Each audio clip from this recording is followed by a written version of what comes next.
এই ঘাটে প্রায় 500 বছর আগে নিমাই এসেছিলেন। এখানে তিনি হরিনাম সংকীর্তন করেছিলেন।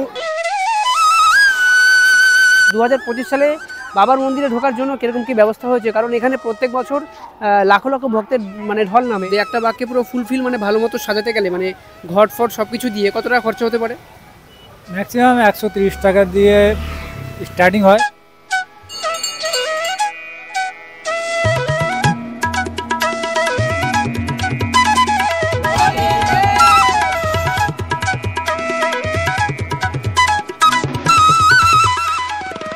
কথিত আছে শ্রাবণ মাস বাবার মাস, আর আজকে হলো 2025 সালে শ্রাবণ মাসের প্রথম দিন অর্থাৎ 18 জুলাই। আর আজ থেকে আর মাত্র দুদিন পরেই শুরু হতে চলেছে শ্রাবণী মেলা অর্থাৎ বাবার মাথায় জল ঢালার মেলা। আর 2025 সালে যারা শ্রাবণ মাসে এই তারকেশ্বরে জল ঢালতে আসবে তাদের জন্য কি কি ব্যবস্থা রয়েছে এবং এই শেওড়াফুলি ঘাটে কিরকম কি ব্যবস্থা, এবছর বাঘের কি দাম, একদম 50 টাকা থেকে শুরু করে 5,000 টাকা অবধি বাঘ, 5,000 কি 50,000 টাকা অবধি বাঘ সাজানোর দোকান, সমস্ত কিছু তোমাদের সাথে শেয়ার করব।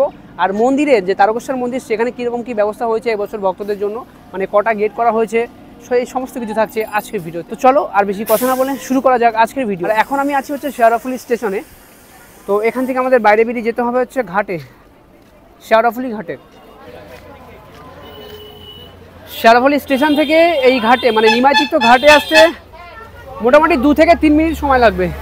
আর এখানে এসে দেখো কত দোকান বসে গেছে, এখনও মোটামুটি 2 দিন বাকি রয়েছে। দেখো অনেক দোকান বসে গেছে, সমস্ত দোকানই আর কি বাঘ ঠাক মোটামুটি রেডি হয়ে গেছে। নিমাইতীর্থ ঘাটের একদম পাশে অনেক কটা বাঘের দোকান আছে, তার মধ্যে এটা একটা এমন একটা বাঘের দোকান যেখানে তুমি 200 থেকে 250 টাকার বাঘও পাবে, আবার মোটামুটি 20-25 হাজার টাকার বাঘও পাবে। তো কাকা নমস্কার, কেমন আছেন? ভালো। তো এখানে মোটামুটি ক টাকা থেকে বাঘ স্টার্ট হয়? বাঘ মোটামুটি 30 টাকা, 40 টাকা, 10 টাকা, 20 টাকা বাঘ পাওয়া যায়। আচ্ছা, 10 টাকার বাঘ পাওয়া যায়, 10 টাকার বাঘ। আচ্ছা চলো ভেতরের দিকে যাই, দেখি কি কি আছে কাকার এখানে। তো এই হচ্ছে ভেতরের দৃশ্য, দেখো অনেক রকম বাঘ এখানে পাওয়া যায়। এদিকে ছোট বড় কত রকমের বাঘ রয়েছে। এই বাঘ 10 টাকা পিস আছে। এটা হচ্ছে 10 টাকা করে পিস। আচ্ছা, এটা 20 টাকা পিস। এটা হবে 50 টাকা পিস। এই কাপড় লাগানোগুলো হচ্ছে 50 টাকা করে, তাই তো? আর এইগুলো আছে বড় বড় যে বাঘগুলো 150 টাকা, 150 টাকা। এগুলো কি কাপড় লাগিয়ে? আচ্ছা। আর এদিকে যে বাঘগুলো রয়েছে বড় বড়, এগুলো 250 টাকা। এগুলো হচ্ছে 250 টাকা। মোটামুটি এগুলোতে বিয়ের কলসিগুলো বাঁধা যায় নাকি, বড় বড় কলসিগুলো। আর এই হচ্ছে এখানে সব হ্যাঁ, এগুলো সব শিকে রয়েছে, যে ঘট ঝোলাবে সেই শিকেগুলো রয়েছে। এগুলো হচ্ছে 20 টাকা করে। আর এখানে বাঘ তৈরি হচ্ছে, দাদারা প্রস্তুত করছে বাঘ। দেখতে পাচ্ছ কত বড় বাঘ এখানে। দাদা এটা কত বড়, মানে কত ফুটের বাঘ? 7 ফুটের বাঘ। 7 ফুটের বাঘ। কত খরচা পড়ছে মোটামুটি এটা প্রস্তুত করতে?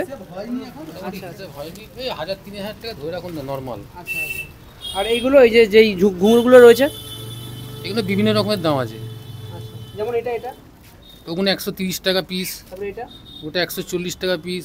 আর এই একদম ছোটগুলো ওগুলো হচ্ছে আমরা জোড়া, দুটো 50 টাকা। আর বাঘের উপরে এই যে সাজানো ময়ূরের যে পালকগুলো রয়েছে পিস, এগুলো একটা 10 টাকা পিস। একটা 10 টাকা। আচ্ছা, যেমন একটা ফুলদানি মতো করা রয়েছে, পুরো সেট রয়েছে, এটা কত পড়বে? ওটা কপিস আছে, গুনে দেখতে হবে কটা আছে। আচ্ছা আচ্ছা। তো এগুলো কত করে দাম এই ডুমরুগুলোর? এগুলো হচ্ছে 50 টাকা, 60 টাকা দাম। এগুলো 50 টাকা 60 টাকা করে। আর এটা হচ্ছে গোডাউন দাদাদের। দেখো এখানে কত কিছু রয়েছে, এখানে ছোট ছোট মাটির আর কি হাড়ি রয়েছে, যেগুলোতে তোমরা জল নিয়ে যেতে পারবে। এখানে বড় বড় কলসি টাইপেরও রয়েছে। এগুলো কত করে? এগুলো কত করে মাটির এই কলসিগুলো ছোট ছোট? এগুলো হচ্ছে 20 টাকা আছে, 30 টাকা আছে, এদিকে 30 টাকা করে, 25 টাকা আছে, এরকম। আচ্ছা, এটা কত করে?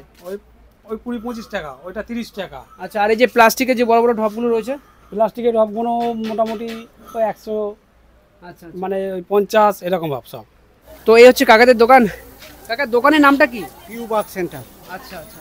আর লোকজন আসলে যে তোমাদের সাথে কন্ট্যাক্ট করবে সেই নাম্বারটা একটু বলো। 7686932452। চলো, একটা দোকান তো দেখলাম, এরপরে আরেকটা দোকান দেখাবো, যে দোকানে মোটামুটি বাকের সমস্ত কিছু পেয়ে যাবে। বাকের ত্রিশূল থেকে শুরু করে দামি দামি জিনিসপত্র পেয়ে যাবে। মোটামুটি এখানে তোমরাও ওই 50-60 হাজার টাকার বাকও পেয়ে যেতে পারো। তো এই হচ্ছে সেই দোকান। আর দেখো এখানে কত কিছু রয়েছে, বড় বড় ত্রিশূল রয়েছে বাকে লাগানোর জন্য। এইটা এটা আপনার পড়বে 1050, ওইটা পড়বে 450 টাকা, এইগুলো 180 টাকা। হ্যাঁ, এই ঘুঙুরগুলো দেখছেন, এটা হচ্ছে 90 টাকা পিস, এটা হচ্ছে 30 টাকা পিস, আর এটা আছে 25 টাকা পিস। এটা দেখছেন, এটা জোড়া 250। তো মোটামুটি এখানে ক টাকা থেকে বাঘ আর কি সাজানো যেতে পারে? এখান দিয়ে আমাদের কাছে 5 টাকা করে মাগ পাওয়া যায়। এখান দিয়ে আপনি যেরকম ধরনের সাজাবেন সেটা আপনার উপরে আমরা সব দাম বলে দেবো, নিজের মনের মতন সাজান, সব থেকে কম দামে পেয়ে যাবেন, কোনো চিন্তা নেই। শেওড়াফুলিতে চারিদিকে মার্কেট ঘুরে তারপর আমাদের দোকানে আসেন। আচ্ছা, তাও মোটামুটি একটা বাঘ সব থেকে কমের মধ্যে একটা বাঘকে পুরো ফুলফিল মানে ভালো মতো সাজাতে গেলে মানে ঘট ফট সব কিছু দিয়ে কত টাকা খরচা হতে পারে? ম্যাক্সিমাম 130 টাকা দিয়ে স্টার্টিং হয়, যেটা সাজানো মানে নর্মালি যেটা সাজানো 130 টাকা 100 টাকার মধ্যে পড়ে যায়। এবার যত উঁচুতে সাজাবেন সেটা আপনার উপরে, 10,000 টাকা। যেমন এই বাঘগুলো, এই যে ছোটো ছোটো বাঘগুলো, এই বাঘগুলো কত করে পড়বে? এই বাঘগুলো 30 টাকা। তো এদিকে দেখো পিতলের কত বড় বড় শিবের মূর্তি রয়েছে। দেখো এই একটা এখানে রয়েছে হচ্ছে পঞ্চনাগের মূর্তি, পঞ্চনাগের আর কি একটা পিতলের খুব সুন্দর করে ডিজাইন রয়েছে। দাদা এগুলো কত করে? এগুলোর দাম পড়বে আপনার জোড়া 3,200 টাকা। আচ্ছা, এবার এই পঞ্চমুখীটার দাম পড়বে আপনার 4,200 টাকা। আচ্ছা, একটাই না দুটো? একটাই। এটা একটাই? হ্যাঁ, এটা ত্রিশূলে ওই যে দেখাচ্ছি সেটা। দেখো বড় একটা ত্রিশূল বার করছে, দেখো কত বড় ত্রিশূল। এটা ক ফুট হাইট আছে? এটা আছে 5.5 ফুট। 5.5 ফুট হাইটের ত্রিশূল। দেখো সেটআপটা হবে ঠিক এইরকম।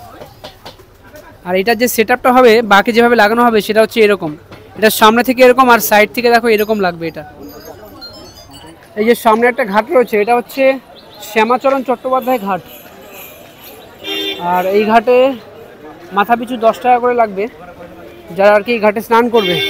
এখন আমরা চলে এসেছি শ্যামাচরণ ঘাটে, আর এটা হচ্ছে শ্যামাচরণ ঘাট।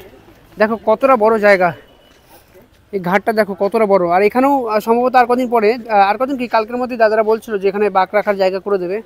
আর এই হচ্ছে ঘাট, ঘাটে দেখো কত সুন্দর জাল দেওয়া রয়েছে সামনে, ওই দেখো সামনে জাল দিয়ে ঘিরে রয়েছে যাতে কোনো মানুষ স্নান করতে গিয়ে আর কি গঙ্গায় না তলিয়ে যায়। নানা রকম সেফটি এখানে আর কি ব্যবস্থা করা হয়েছে। এই শেওড়াফুলিতে স্নান করে জল নিয়ে যাওয়ার জন্য বেশ অনেক কটা ঘাট রয়েছে, কিন্তু এতগুলো ঘাটের মধ্যে সব থেকে জনপ্রিয় ঘাট হচ্ছে নিমাই তীর্থর ঘাট। তো চলো আমরা এখন সেই নিমাই তীর্থর ঘাটের দিকে যাই। নমস্কার। শ্রাবণী মেলা উপলক্ষে দয়া করে কিছু নিয়ম আপনারা মেনে চলুন। এই নিমাই তীর্থ ঘাটে ঢুকেই প্রথমে যেটা দেখতে পাবে সেটা হচ্ছে এই যে শ্রী চৈতন্য মহাপ্রভুর বড় একটা মূর্তি। দেখো কত বড় মূর্তি রয়েছে শ্রী চৈতন্য মহাপ্রভুর।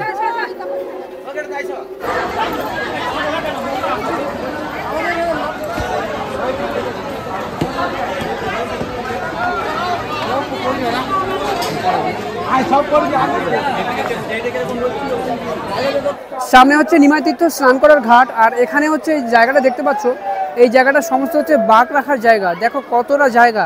আজকে হচ্ছে শ্রাবণ মাসের প্রথম দিন, আর আজকে দেখো কত লোক এসছে তারকেশ্বরে বাবার মাথায় জল ঢালতে।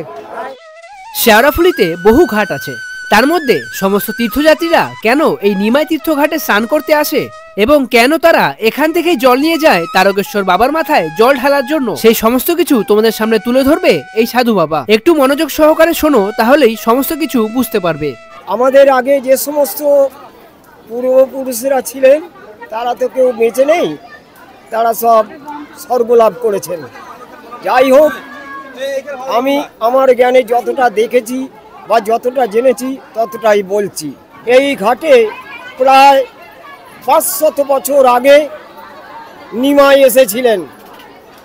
নিমাই এসে এখানে তিনি হরিনাম সংকীর্তন করেছিলেন এবং বহু শিষ্য ভক্ত সঙ্গে ছিল। নিমাই সকালবেলা উঠে ঘুম থেকে উঠে একটি নিম ডালের দাঁতন করে দাঁতন কলতলায় ফেলেছিল।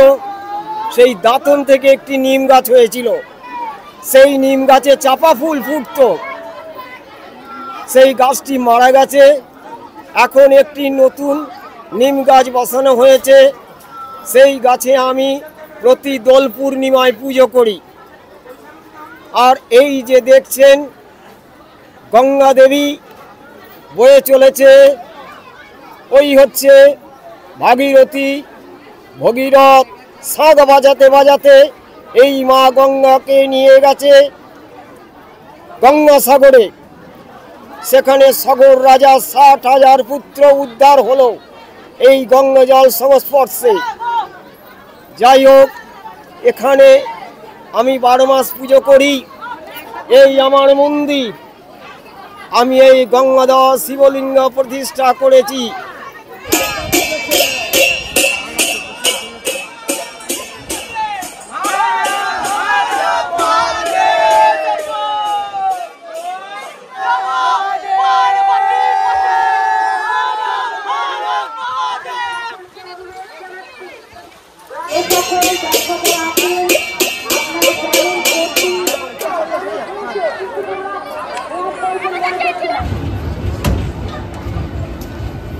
হঠাৎ করে শেওড়াফুলিতে এতটা পরিমাণ বৃষ্টি শুরু হয়ে গেছে, মানে এতটাই যে বৃষ্টি শুরু হয়ে গেছে আমি মাঝে অনেক কিছু তোমাদেরকে দেখাতে পারিনি। তো আমরা শেওড়াফুলি থেকে ট্রেন ধরে এখন চলে এসেছি তারকেশ্বর। এটা হচ্ছে তারকেশ্বর রেলওয়ে স্টেশন, দেখতে পাচ্ছ। তো এখন প্রথম কাজ হচ্ছে এখান থেকে যাব হচ্ছে তারকেশ্বর বাবার মন্দিরে। তো 2025 সালে বাবার মন্দিরে ঢোকার জন্য কীরকম কী ব্যবস্থা হয়েছে, কারণ এখানে প্রত্যেক বছর লাখো লাখো ভক্তের মানে ঢল নামে। তো সেই হিসাবে সেই জন্য এই বছর 2025 সালে কটা গেট করেছে তারকেশ্বর মন্দিরে ঢোকার, কী কী ব্যবস্থা হয়েছে সব কিছু তুলে ধরবো এই ভিডিওতে। তো চলো আর বেশি কথা না বলে এখন বাইরের দিকে যাই। আর এবছর একটা জিনিস দেখলাম, সেটা হচ্ছে দেখো একটা ফ্লাইওভার তৈরি হচ্ছে এখান থেকে, মানে তারকেশ্বর স্টেশন থেকে সোজা বাইরের দিকে যাচ্ছে, দেখো একদম রাস্তায় চলে যাবে। মেলার আর মাত্র 2 দিন বাকি, আর এখন সমস্ত প্রস্তুতি প্রায় তুঙ্গে, দেখতে পাচ্ছ। রাস্তার দু সাইডে দোকানঘাট চলছে, এখানে একটা কাকা দোকান টোকান সাজাচ্ছে। আর এই যে রাস্তাটা দেখতে পাচ্ছ, এই জায়গাতে পুরো লাইন বসবে জলযাত্রীদের, সব জল ঢালার জন্য সবার এখানে আর কি লাইন পড়বে পুরো ওই গেট অবধি। এতগুলো গেটের মধ্যে এই 3 নম্বর গেট এমন একটা গেট যেখান থেকে মন্দিরের ভেতরের দৃশ্য দেখা যায়। আর এই হচ্ছে সামনে গেট নাম্বার 3, আর এখান থেকে দেখো মন্দিরের ভেতরের দৃশ্য। তো চলো এই 3 নম্বর গেট থেকে এবার ভেতরের দিকে ঢুকি। আর এই হচ্ছে ভেতরের দৃশ্য, দেখো দেখো আজকে কিন্তু এটা পুরো ফাঁকা, কিন্তু সোমবার দিন যা ভিড় হবে এখানে। এই দেখো সামনে সবাই প্রদীপ টদীপ জ্বালাচ্ছেন, আর এই জায়গাগুলো পরিষ্কার হচ্ছে ভেতরে। ওই দেখো একটু আগে পরিষ্কার করেছে, বেশ পরিষ্কার এই জায়গাটা। তো চলো এখন সামনের দিকে যাই। এখানে তো ভেতরে ভিডিও করতে দেয় না, তবু যতটা আর কি করা যায় ততটা করছি।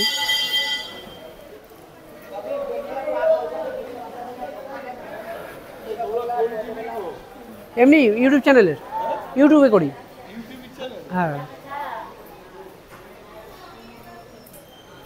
সামনে দেখো দোকান রয়েছে বেশ কয়েকটা।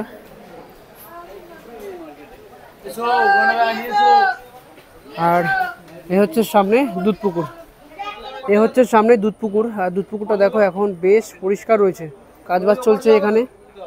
যখন তারকেশ্বরে প্রথম সোমবার মানে 4টে সোমবার লোকজন আসবে, সমস্ত ভক্তরা আসবে জল ঢালতে, তখন কিন্তু এই দুধ পুকুরে কাউকে নামতে দেওয়া হবে না। হর হর মহাদেব। বেশ পরিষ্কারই রয়েছে। এই জায়গাটাকে আর একটু পিছিয়ে দিয়ে এই জায়গাটা পুরো ঘেরাও করে দেবে তখন। যাই হোক এখন ফাঁকায় ফাঁকায় একটু জল ধরতে পারলাম, কিন্তু পরে আর ধরা যাবে না, তখন প্রচণ্ড ভিড় হবে এখানটায়। আর এই হচ্ছে সামনে মন্দির। মন্দিরের পবিত্রতা রক্ষায় সহায়তা করুন, পুরোহিত মণ্ডলী সবসময় আপনার পাশে আছে। সামনে ওই হচ্ছে মূল মন্দির, বাবার মেন মন্দির হচ্ছে ওটা, কিন্তু মেন মন্দিরের ভেতরে আমাদেরকে ভিডিও করতে দিল না, বাইরে থেকে তোমাদেরকে দেখালাম। ওই হচ্ছে সামনে বাবার মেন মন্দির।